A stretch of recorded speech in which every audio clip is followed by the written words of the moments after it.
If the world hates you, you know that it has hated me before it hated you. If you were of the world would love its own.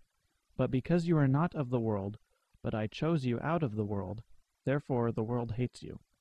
John 15:18-19. We've all experienced ridicule in our lives. Our first experiences are usually at a very young age.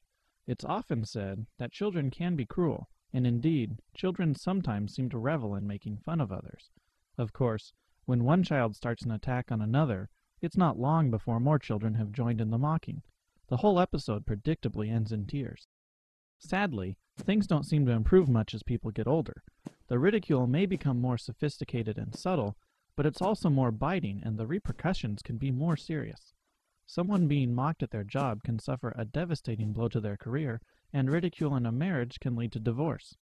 When we're ridiculed, we tend to have a variety of reactions. We get defensive, we get angry, we get depressed, we get sad. Oftentimes, these criticisms stay with us for many years, sometimes our whole lives. We play these things over in our heads. We hear the mocking voices again and again. We build up defenses in order to avoid these situations and feelings in the future. Most often, we're mocked for not fitting in, for being somehow different. It doesn't take too many of these encounters before we find ourselves taking the easy path. Just go along, fit in. In fact, in our efforts to fit in and prove ourselves to those who once ridiculed us, we find ourselves ridiculing others who don't fit in.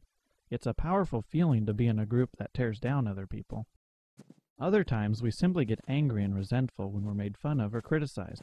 We imagine the ways we'd take revenge against our tormentors if we only had the opportunity. As we go through our lives and encounter other criticisms, we find ourselves angry at everyone because everyone is a potential mocker. Other times, we just withdraw from things, even things we enjoy.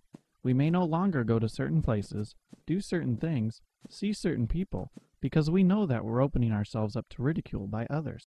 In all of these things, our behavior, our mindset, our actions are deeply affected by this ridicule. Patterns of thought and behavior are established and called upon whenever ridicule is encountered. Ridicule is a powerful tool that the devil uses to get us to change our behavior. Instead of acting in a righteous way, the devil uses the sinfulness of other people to tempt us to behave in improper ways. But this behavior doesn't only damage us for a moment, it establishes a pattern that we follow for the rest of our lives. Why does the devil do this? So that we'll have a miserable life? We must remember that the devil's goal is to drive us away from God. So how can these learned patterns of behavior drive us away from God? When the sinful world mocks us, we learn to react with anger. We learn to withdraw and isolate ourselves. We learn to focus on the negative things that are said about us. As Christians, we're going to be mocked for believing in Jesus. How are we going to react? How are we going to react when people make fun of us for wanting to live a God-pleasing life and not participate with them in sinful things? How are we going to react when friends or coworkers look at us funny or ridicule us when they invite us to do something sinful and we tell them, "I'm a Christian and I don't want to do that"? How are we going to react when our friends wonder why we want to spend Sunday at church instead of spending time with them? Young Christians in particular encounter these issues all the time. There are many temptations that face young Christians every day, and the desire to fit in is quite strong. So, what lesson has been learned in regard to dealing with ridicule? If the lesson was to just go along, then it's much easier to just sin than to deal with any more ridicule. If the lesson that was learned was to get angry, then we find ourselves reacting in an unchristian way. If the lesson was to isolate ourselves, then we lose our opportunity to stand up as an example of God's kindness and strength. So what do we do when we encounter ridicule? Not only for being a Christian, but in any situation. We look at it as a way to practice. We have an opportunity to practice calling on God in those very moments. We can pray a quick prayer and ask God to give us the strength to react the right way. We can ask Him to help us not get angry, to not be ashamed, to not give in and go along. We can ask Him to strengthen us. Just as an athlete practices and exercises in order to perform better on game day, we can see these instances of ridicule as an opportunity to practice relying on God rather than relying on ourselves. We can practice behaving the right way. We can practice being strong. We can practice blessing those who curse us and praying for those who despitefully use us. We must ask God to give us something else to think about when these encounters happen. We must ask Him to help us not think about the things that were said about us. If we think about these things too long, we'll want to react to them. As we play them over and over again in our heads, the temptation to respond the wrong way is with us again, even though the mockers aren't.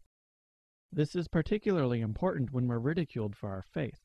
The devil would like nothing more than to plant these seeds in our head and attack us with them at a time of his choosing. It's also very important as Christians that we don't engage in ridiculing others.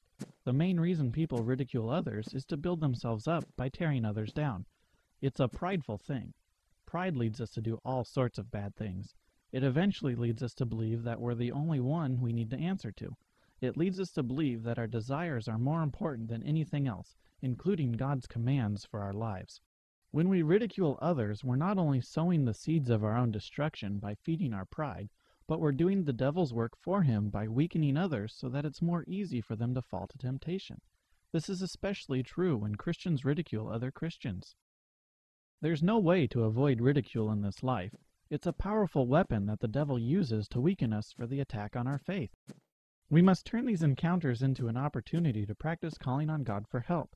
We must use these opportunities to demonstrate God's grace and strength by withstanding these attacks without sinning.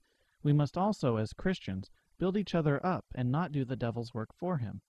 When we see that we can call on God in these difficult times, our faith will be strengthened. Calling on God for help in any situation will become second nature to us. Whether it's in moments of ridicule or moments of temptation, God will help us escape without sinning. God will strengthen us.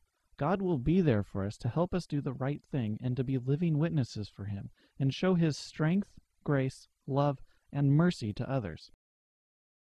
These things I have spoken to you, that in me you may have peace.